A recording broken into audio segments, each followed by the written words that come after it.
6:35, good morning to you. You're watching and listening to Breakfast with Stephen and Anne across the UK on your TV and your radio.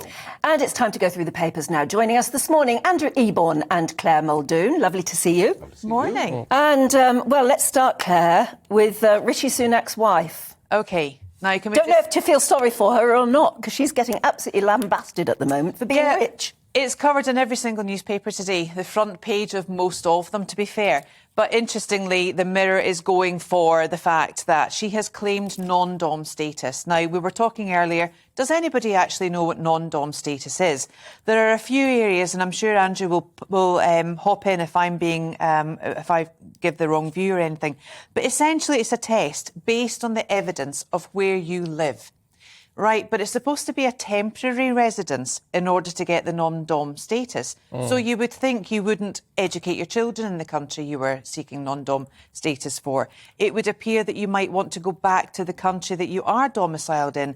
For Rishi Sunak's wife, that's India.